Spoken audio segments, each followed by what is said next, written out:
T सक्तीच्या संदर्भात श्री लालजी वर्मा यांनी भारत सरकारच्या शिक्षण व साक्षरता विभागास लोकसभेमध्ये अतारांकित प्रश्न दिनांक 9 फेब्रुवारी 2026 रोजी विचारला।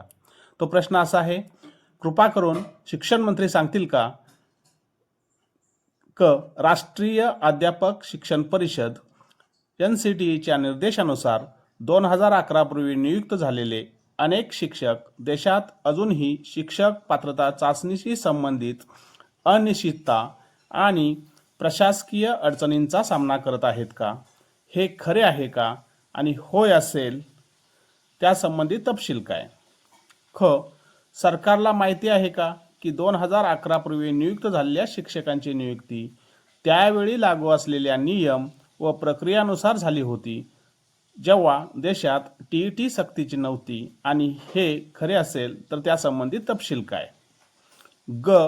सरकारला 2011 पूर्वी विधिमान्य नियुक्त झालेल्या सर्व शिक्षकांना TET पूर्णपणे माफ करण्यासाठी स्पष्ट एक समान राष्ट्रीय धोरण जारी करण्याचा विचार आहे का, जेणेकरून त्यांच्यावर कोणताही अन्याय होणार नाही याची खात्री होईल?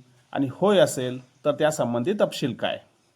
जर नाही तर त्याचे कारणे काय आहेत?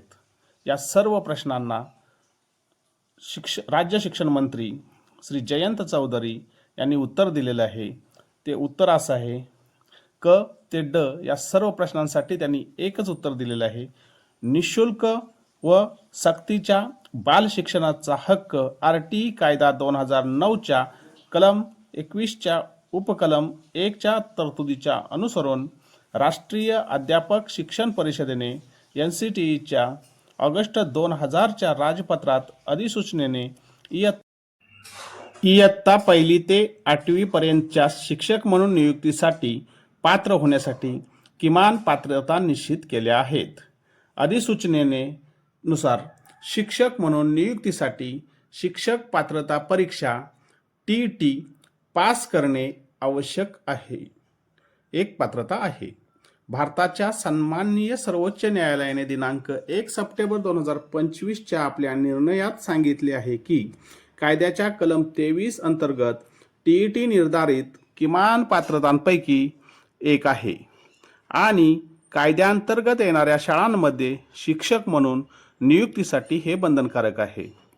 RTE कायद्याच्या अंमलबजावणीपूर्वी भरती झालेल्या सेवारत शिक्षकांच्या बाबतीत सन्माननीय न्यायालयाने भारताच्या घटनेच्या कलम 142 अंतर्गत आपल्या अधिकाराचा वापर करून आदेश दिला आहे की ज्यांच्या शिक्षकांच्या सेवेपासून 5 वर्षापेक्षा जास्त कालावधी बाकी आहे त्यांना निर्णयाच्या तारखेपासून 2 वर्षाच्या कालावधीत TET उत्तीर्ण करून सेवेत राहण्याची परवानगी आहे।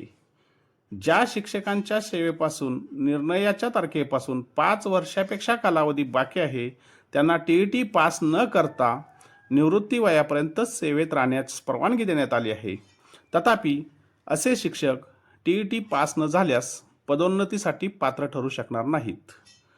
सन्माननीय सर्वोच्च न्यायालयाचे निर्देश दिला आहे की RTE कायद्याअंतर्गत विविध चौकटीचे पालन करून शिक्षक म्हणून नियुक्ती मिळवू इच्छिणाऱ्या सर्व व्यक्तींसाठी तसेच पदोन्नतीद्वारे नियुक्ती इच्छिणाऱ्या सेवारत शिक्षकांसाठी पात्रता बंधनकारक आहे। एकंदरीत केंद्र सरकारच्या शालेय शिक्षण विभागाने इथून पुढे नोकरीत राहण्यासाठी किंवा नोकरी लागण्यासाठी TET बंधनकारकच असल्याचं या प्रश्नाला उत्तर देताना सांगितलेलं आहे। यासारख्या नवनवीन माहितीपूर्ण व्हिडिओसाठी माझ्या चॅनलला लाईक, शेअर आणि सबस्क्राईब करायला विसरू नका। धन्यवाद।